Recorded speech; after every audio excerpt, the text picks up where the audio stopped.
and welcome to my video. Oh my gosh, I have no battery though.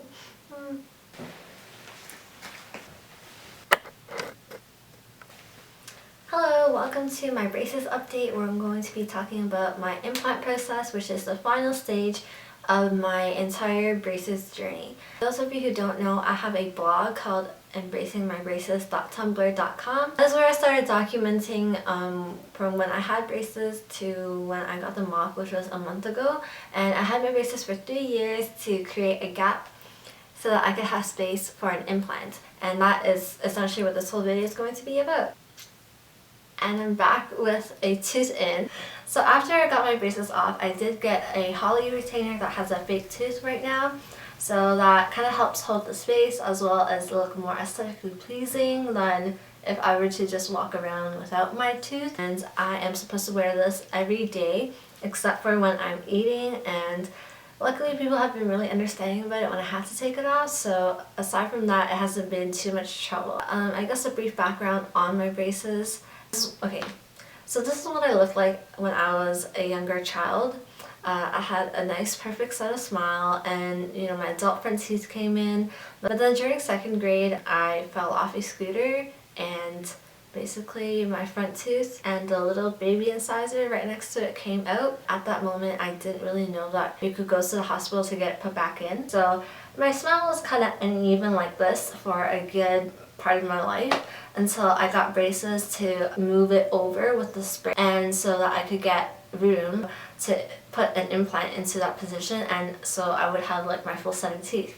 Fast forward to about 3 years later, I am currently 21 and I am finishing my undergrad, so that's in April. The timing kind of works out because May is going to be when the scheduled implant process will start taking place. What will happen is that it's divided into 3 parts. So we have the first phase, which is the bone graft, second phase, which is placing the implant post, and the third part is the final crown. That's all the steps I have to take within this year, and I guess the first stage will kind of determine what will happen later on. And that's going to be the most important thing, obviously. So going into this, I knew that I had to get a bone graft because I was missing a tooth there, and because of that it was going to be a bit of a hefty procedure, but I just didn't really expect that it would be this intensive of a process, I guess. So because I haven't had a tooth there holding the gap, there was a lot of bone resorption, and so as with everything, you kind of have to build a solid foundation. So after I got my braces off, I had to schedule an appointment to meet with my prosthodontist, who's the person in charge of my implant. Yeah, so just to recap, we did an impression with and without my retainer. We took lots of photos from like the front, from the side, from, you know, inside my mouth. And then we did a 3D x-ray where he could determine how much bone I was actually missing. And a few days ago, I got the results back. It ended up being a lot more than what I expected. I was told from the beginning that it might be about 5K to 6K, so it ends up costing around 9K.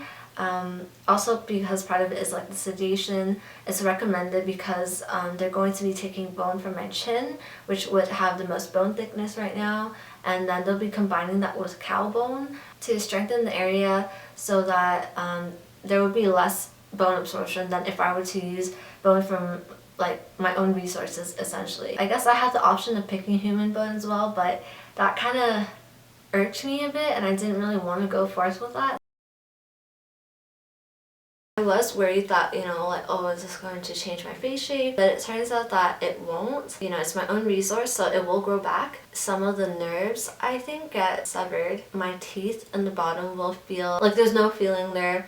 Some people experience this from 3 months to 6 months, so that's kind of like the time range I can expect before it goes back to normal. The healing process is expected from about 6 months, like half a year, but this area could feel quite swollen because, you know, they obviously have to put more bone to like bulk up the area, they have to make incisions. So the second step is, if this bone grafting goes well and everything heals, I could continue with my prosthodontist, or I could go to the dental school that's downtown, and my prosthodontist will overlook my case while, you know, the surgery is happening, but it'll be a student who is putting in the post. So going to the dental school will obviously be a lot cheaper. It will save me about 2K-ish.